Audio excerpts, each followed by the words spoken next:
Sadhguru Nath Maharaj Ki Jai, and welcome to Jagadambe Reads the Holy Books of India, Ramayana202.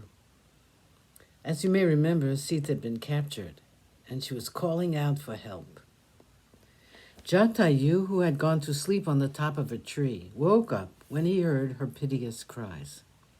He tried to talk to Ravana. He said, "Ravana, I am Jatayu, and I am extremely powerful. I have been called righteous by everyone. I'm telling you, this Rama is a great man and a dangerous opponent. He is the Lord of the world. You are trying to steal his wife. This is a wrong act which you are contemplating. You are a famous king, and you should try to follow the right path, which is indicated by the Shastras. If the king does something wrong, how can he win the respect of his subjects? You should protect women as you would your sister or your mother. Do not be impulsive and court infamy and death. Rama has not wronged you in any way, and you should not do this to him. If you think of the episode in Janastana, it is because of Shurpanakha. She incited Kara to fight with Rama, and he had to die because of his foolishness.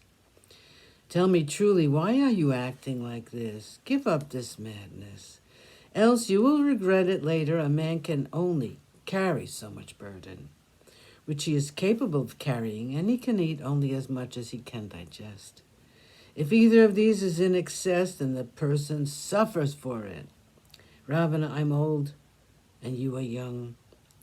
You have a chariot, and you're armed, and I have none of these things. And yet, let me assure you, I will not let you take her away and watch without interfering. If you will take my advice and leave her, you will be forgiven. If, on the other hand, you insist on persisting in your sinfulness, you must fight me first. I challenge you to fight me first. I will this very moment make you lose your chariot and later your life." Ravana had not bargained for this unforeseen obstacle in his path. He was furious with the old bird and tried to bar his way.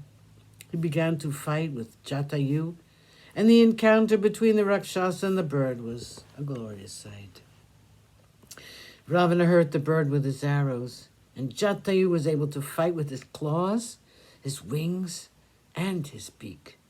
He hurt Ravana, and blood was pouring from his wounds.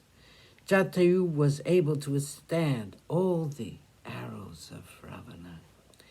He broke the jeweled bow which was in Ravana's hand, and later his armor also. The donkeys which were yoked to Ravana's chariot were killed, and the chariot was crushed to powder. All this the bird was able to achieve with the help of his beak, wings, and claws. Ravana held Sita firmly in his arm and came down to earth.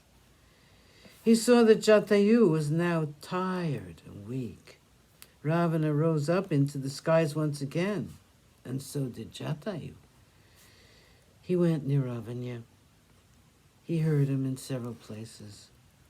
He tried to talk to him also. Ravana was now desperate.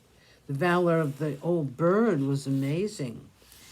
He took up his sword, and flashing it at Jatayu, he cut off both the wings of the bird. Jatayu had no more fight left in him, and he fell to the ground. Sita was sorely distressed at the happenings. The old bird had died, and it was because of her. She wept loudly for the old friend of Dasarata. She extricated herself from the grip of Ravana, and running to the old bird, she covered him with her arms and wept for him. Ravana came near her and pulled her with a rough hand. She screamed, "Rama, Rama," and he would not leave her. Again he took her in his arms and placed her on his thigh.